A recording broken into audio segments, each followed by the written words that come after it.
Did you get it right? Hypothalamus. I remember this word during my elementary days when we learned from our science and health class. One of the major functions of the hypothalamus is to maintain homeostasis that keeps the body in a stable, constant condition. But do you know what I cannot forget about the hypothalamus lesson?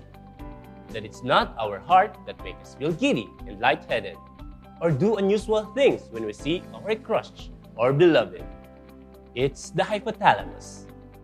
That's the reason it's not really, "I love you from the bottom of my heart." The truth is, "I love you from the bottom of my hypothalamus." It is always the brain, after all, that is over the heart. Don't fret though, this is not an anatomy class. However, to clearly understand an individual's mental processes and behavior, we have to study the brain. In this episode, we'll learn more details about the brain, its parts, processes, and functions that may help you in improving your thoughts, behavior, and feelings. We'll also learn some ways to improve our brain functions. Hi class, I'm Teacher Mark, and welcome to your show, where we will learn to become more aware of who we are and better understand ourselves and the people around us. I will guide you in your journey of personal empowerment to become more positive as a person, to be the best version of yourself every day, and to help you raise your confidence, self-motivation, and more. Commit to your vision or plan in achieving your aims and goals in life. Join me as we uncover your limitless potential. Let's rock! This is Personal Development on DepEd TV.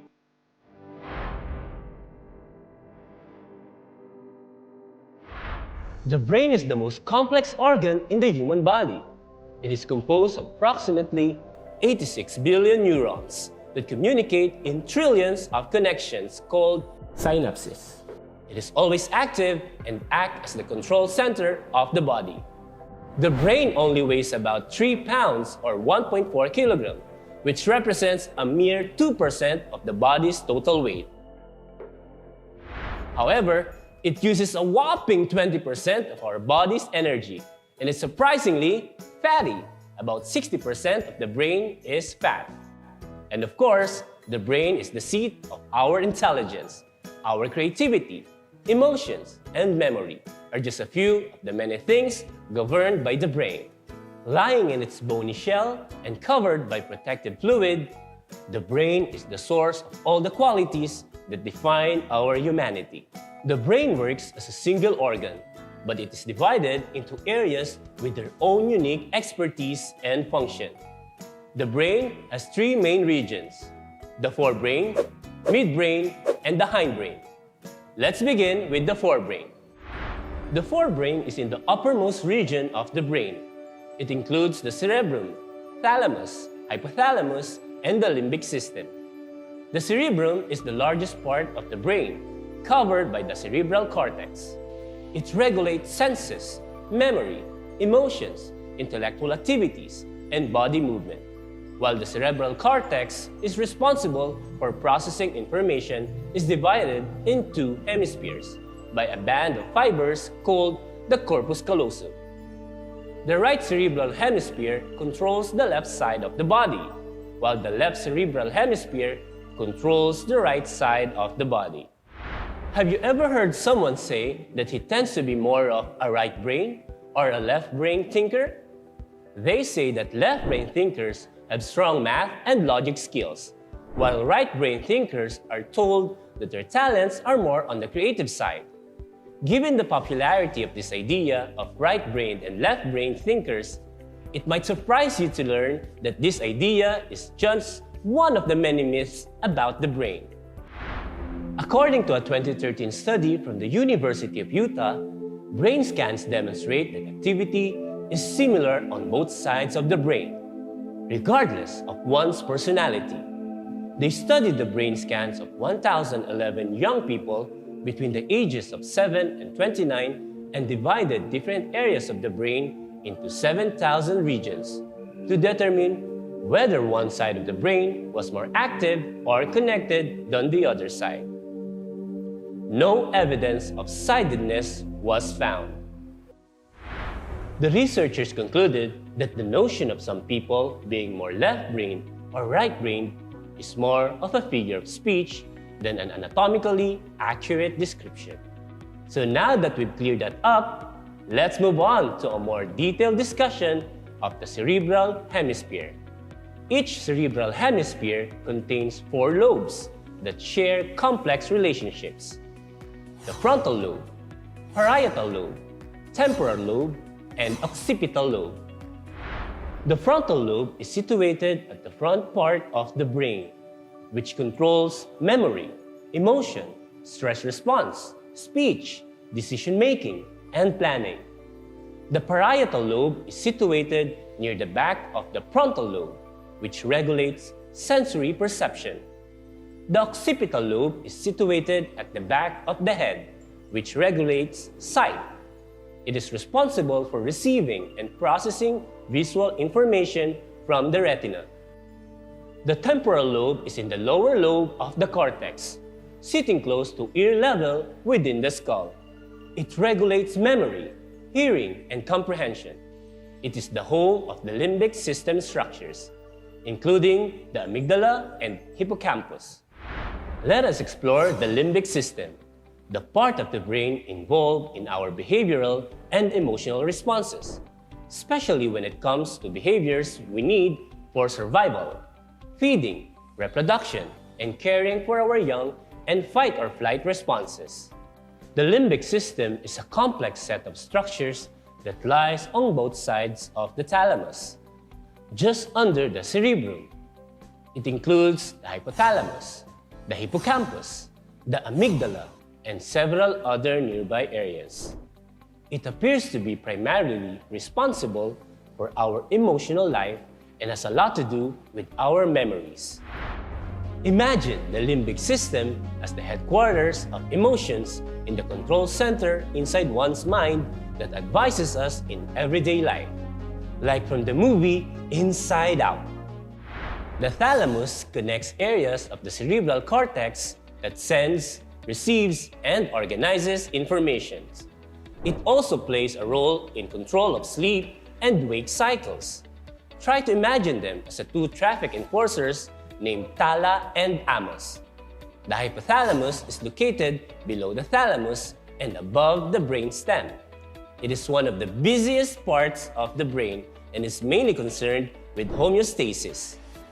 Homeostasis is the process of returning something to some set point. It also means a healthful, balanced bodily state. Our body is always trying to achieve this balance. For example, the feelings of hunger are the brain's way of letting us know that we need more nutrients to achieve homeostasis. The other way the hypothalamus controls things is via the pituitary gland. It is neurally and chemically connected to the pituitary, which pumps hormones called releasing factors into the bloodstream. As you know, the pituitary is the so-called master gland, and its hormones are vitally important in regulating growth and metabolism. The hippocampus, that looks like a pair of seahorses that curves back from the amygdala, stores your memory, and it's also another part of the brain that is involved in your fear responses. If the hippocampus is damaged, a person cannot build new memories, just like in the movie 50 First Dates. Next, let's move on to the midbrain and hindbrain. The midbrain is located between the forebrain and the hindbrain. It functions mainly as a relay center for sensory and motor nerve impulses between the pons and spinal cord, and the thalamus and cerebral cortex. The hindbrain is situated at the back of the head. It's the brain's well-protected central core, which includes a cerebellum, that receives information from the sensory system and the spinal cord to regulate balance and posture and coordinate movement. Evolutionarily speaking, the hindbrain contains the oldest parts of the brain. Also, the midbrain and hindbrain form the brainstem. The brainstem is located at the lower part of the brain, which leads to the spinal cord. It contains the pons and medulla oblongata. It connects the cerebrum and cerebellum to the spinal cord. It composed of nerve fibers that carry signals to and from all parts of the body. Its functions are for safety and survival as it regulates breathing, consciousness, heart rate, body temperature, blood pressure, digestion, and wake and sleep cycles. This is a partial view of how the brain works for you. Again, the cerebrum and cortex have something to do with your ability to think. The limbic system has something to do with your feelings, while the brainstem has something to do with your behaving safely to survive. These are all important for personal development. What are you thinking right now? Can you look around? What do you see, smell, feel, and hear? Is it good or not? Try to look at your face. Is there any dirt that needs to be cleaned? How did you feel after you saw it? What will you do about it? Then, after you take care of it, tell yourself how it changed your mood. Aha! The brain makes you think, feel, and behave. Its complex interrelationships enable you to think critically, creatively, and carefully in various situations. The experiences you gain from these situations help you to develop specific reactions towards yourself and others, which in turn determine who you are as a person. A person who possesses right and good thoughts processes, feelings, and perception. Understanding the different parts of the brain, processes, and functions can help you improve your thoughts, behaviors, and feelings. In this phase of your life, it would be good for you to explore ways to improve your brain functions for personal development. As you demonstrate your ways to fully develop your brain functions, enhancing and balancing your mental abilities will support your personal development. The brain is responsible for our way of thinking, feeling, and behaving. Still, it is essential to observe and exercise ways to improve your brain functions as a maturing adolescent. Here are some useful tips to improve your brain power that will help you activate your brain functions for personal development. First, it is important to have physical and mental exercise. It is said that exercising can help improve brain health, improve memory, and protect your brain from degeneration. Exercising may include the following: meditation, aerobics, solving problems, or playing mind games. Second, lead a healthy lifestyle. This includes having enough sleep. And for adolescents like you, that means at least 6 to 8 hours of sleep at night. This lifestyle also means that you need to avoid drinking alcohol and smoking.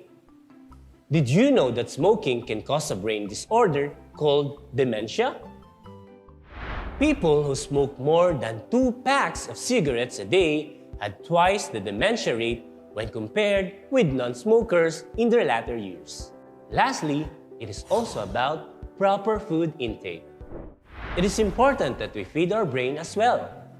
Include brain-boosting food rich in omega-3, antioxidants, amino acids, and vitamin E in your diet. Eat more vegetables. Limit calorie and saturated fat intake. Drink green tea and wine or grape juice in moderation. Now that you have learned these useful tips that could help you empower your brain, let us have a guided meditation exercise that can help you relax and improve your mental focus.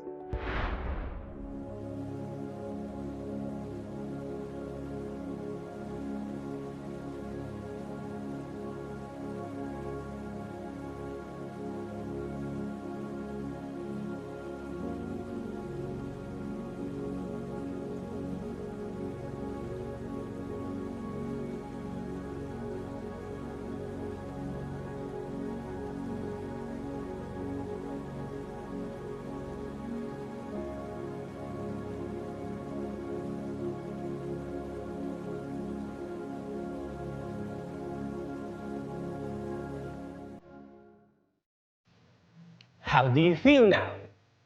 Personally, I feel calmer and more relaxed after that meditation exercise.